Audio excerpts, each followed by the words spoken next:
We are back at 9 o'clock Eastern time on this Tuesday morning, and we're back with dramatic pictures of an accident that has happened just a short time ago. You're looking at the World Trade Center in Lower Manhattan, where just a few minutes ago we're told that a plane, some reports are that it was a small commuter plane, crashed into the upper floors of one of the Twin Towers. You can see fire and flames or smoke billowing from that tower. There is a gaping hole on the north side of the building. That's the side you're seeing to the left-hand side of your screen right now, and other damage to the west side of that building, which is to the right side of your screen.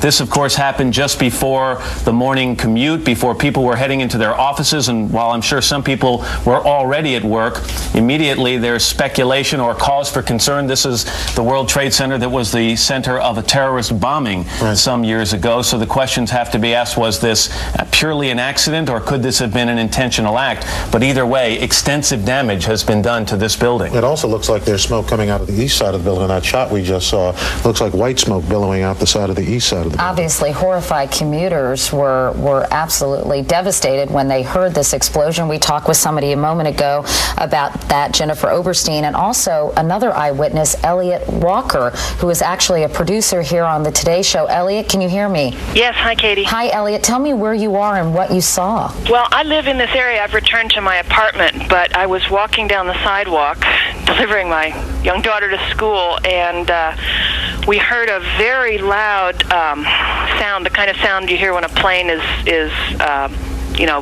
going fast past you, followed by an enormous crash and an immediate explosion.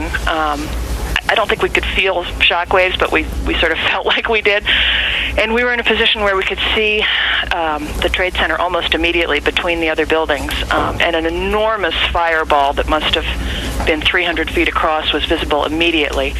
A secondary explosion, I think, and then plumes of smoke. There must have been a 3-block cloud of white smoke. Now, from where I was on the street a moment ago, you can in fact see smoke leaving the building on 3 sides. It seems to be coming out on at least 4 or 5 floors. The air is filled with hundreds of thousands of pieces of paper that are just sort of floating like confetti. The area is swarmed with emergency vehicles and sirens. Obviously, we're very sensitive to this kind of thing in this neighborhood. Elliot, have you, of course, because of the incident that occurred in the early 1990s, have you seen any evidence, Elliot, of people being taken out of the building? You say that emergency vehicles are there, understandably so, but of course the major concern is human loss. I mean, do you know if there were many people in the building? Oh, another one just hit. Something else just hit. A very large plane just flew directly over my building, and there's been another collision. Can you see it? I can see it on the shot. Oh my! Something else has You know what? We just saw a plane circling the building. It is in the other building. We just saw a plane circling the building a second ago on the shot right before that. I think there may have been another impact. Can you tell? I just heard another very loud bang, and a very large plane that might have been a DC-9 or a 747 just flew past my window, and I think it may have hit the Trade Center.